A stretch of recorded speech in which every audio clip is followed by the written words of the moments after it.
বন্ধুরা একজন কমেন্ট করেছেন যে 1000 মুরগি পালন যদি কোম্পানির চুক্তিবদ্ধ ফার্ম হিসাবে করে তাহলে 15,000 টাকা লাভ হবে কি, এরকমটা জানতে চেয়েছেন। আমি ধরুন বললাম 15,000 লাভ হবে বা 20,000 বা 10,000, আর আপনারা পোল্ট্রি ফার্ম করতে শুরু করে দিলেন, সেটা তো করলে হবে না, আপনাকে বুঝতে হবে। সেই জন্য আমি এই ভিডিওতে সম্পূর্ণ বুঝাবো, আপনারা ভিডিওটি শেষ পর্যন্ত দেখবেন আর আপনাদের মতামতটা কমেন্টে জানিয়ে দেবেন। আর ভিডিও দেখে উপকৃত হলে ভিডিওটি অবশ্যই লাইক, কমেন্ট এবং শেয়ার করে দেবেন। চলুন ভিডিওটি শুরু করা যাক। প্রথমে আপনাকে বুঝতে হবে যে কোম্পানি কি হিসাবে আপনাকে টাকাটা দেবে। কোম্পানি আপনাকে কেজি হিসাবে টাকাটা দেবে। ধরুন 1 কেজি মুরগি তৈরি করতে কোনো কোম্পানি 60 টাকা দেবে, কোনো কোম্পানি 8 টাকা, মানে যে যেমন হিসাবে দেয়। কোনো কোম্পানি 9 টাকাও দিতে পারে, মানে যাদের যেমন হিসাব। এবার এই টাকাটা তখনই দেবে যখন আপনাদের কস্টিং ঠিকঠাকভাবে থাকবে। আমি একটা গুদ্দা বাংলা হিসাবে বুঝিয়ে দিচ্ছি, ঠিক আছে? আমি একটা উদাহরণ দিয়ে বলছি। ধরুন 2 কেজি খাবার খাইয়ে 1 কেজি মুরগিটা তৈরি করলে কোম্পানি আপনাকে 60 টাকা কিংবা 8 টাকা বা 10 টাকা ধরেছি 10 টাকা দেবে, ঠিক আছে? এবার ধরুন আপনি মুরগিগুলোকে ভালো প্রতিপালন করেছেন, আপনার যেমন ওষুধ দেওয়া দরকার সেরকম দিয়েছেন, বা রোগ বালাটা বুঝতে পেরেছেন, বা ভিটামিন দিয়ে, বা আপনার ওখানে আবহাওয়া ভালো বা জল ভালো দিয়ে আপনি ওই 2 কেজি খাবারের জায়গায় আপনি 1.5 কেজি খাবারে আপনি ওই 1 কেজি মুরগিটা তৈরি করে দিয়েছেন। তাহলে আপনার কোম্পানি হিসাবে খাবার কম লাগলো। তখন আপনার কি হবে, আমরা ধরুন 10 টাকা কেজি হিসাবে বলছে, সেখানে আপনার বাড়বে, মানে ওদের হিসাব অনুযায়ী ধরুন 12 টাকা বা 11 টাকা, মানে যেমন কম খাবারে আপনি তৈরি করেছেন সেই হিসাবে একটা টাকা দেবে। ধরুন আপনার 2 কেজি খাবারে আপনি 1 কেজি মুরগিটা তৈরি করলে আপনাকে মোটামুটি আপনার যে ওজন হয়েছে সেখানে আপনি 1000 পাখিতে 15,000 টাকা পেমেন্ট পেতেন, ঠিক আছে? 15,000 টাকা পেতেন। তখন কী হবে, পেমেন্টটা আরও বাড়বে। ধরুন ওখানে 20,000 টাকা হয়ে যেতে পারে। আবার ধরুন অনেক সময় রেড বোনাসটা কি একটু বলে দিই।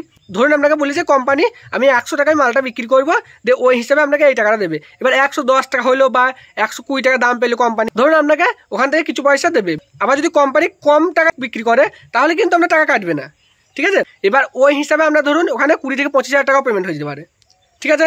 ভালো বুঝতে পেরেছেন? এবার যদি আপনার ওই 1 কেজি মুরগিটা তৈরি করতে গিয়ে আপনার 2 কেজি খাবার যেটা বেঁধেছিল ওই জায়গায় 2.5 কেজি বা 3 কেজি খাবার খেয়ে নিল, তখন কি হবে? তখন তো আপনার টাকাটাই কাটবে। 10 টাকা যেটা দিত কেজি হিসাবে সেটা আপনার কমতে থাকবে, 8 টাকা 60 টাকা বা আরও কম আপনার পেমেন্ট নাও পেতে পারেন। এরকম হতে পারে যে আপনি পেমেন্ট পেলেন না।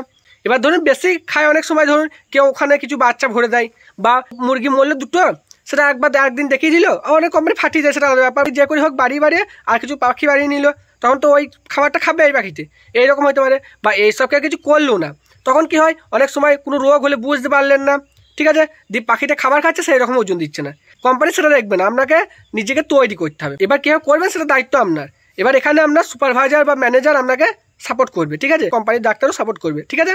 আবার অনেক সময় হয় এইসব করলেন না, যে ছোটো অবস্থায় ভালোভাবে চলে গেল, দিয়ে বড় অবস্থায় ধরুন 40 দিন মালটা তুলবে, 35 দিন থেকে মর্টালিটি হতে লাগলো, আমরা মানে প্রচুর পাখি মরে গেল, তাহলে তো আপনার এফসি বেড়ে গেল।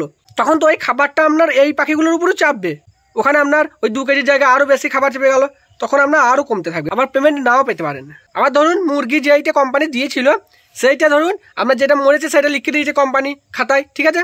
এবার যদি আপনি ধরুন আলাদা করে বিক্রি করে দিলেন, বা ধরুন আপনার ফার্মে বিড়াল ঢুকলো বা কিছু শিয়াল ঢুকলো, কিছু মুরগি খেয়ে নিল, মুরগি শর্ট করে ফেললেন, কিন্তু সেই টাকাটা কিন্তু আপনাকে দিতে হবে। ধরুন আপনার পেমেন্ট থেকে কেটে নেবে, বা সেই লটে আপনি পেমেন্ট পেলেন না, তখন কিন্তু আপনাকে ওই কোম্পানিকে ওই টাকাটা দিতে হবে। এটা এগ্রিমেন্টটা করা থাকে, মানে চুক্তিটা আপনার করা থাকবে, ঠিক আছে? আপনার এইগুলো ভালোভাবে বুঝবেন, যে তারপরেই ফার্মে ব্যবসা শুরু করবেন, ঠিক আছে? আশা করি আপনারা সকলেই বুঝতে পেরেছেন। আর কিছু জানার থাকলে অবশ্যই কমেন্ট করবেন। এই ভিডিওটি এই পর্যন্ত, আবার দেখা হবে পরের ভিডিওতে। সকলে ভালো থাকবেন, সুস্থ থাকবেন, ধন্যবাদ।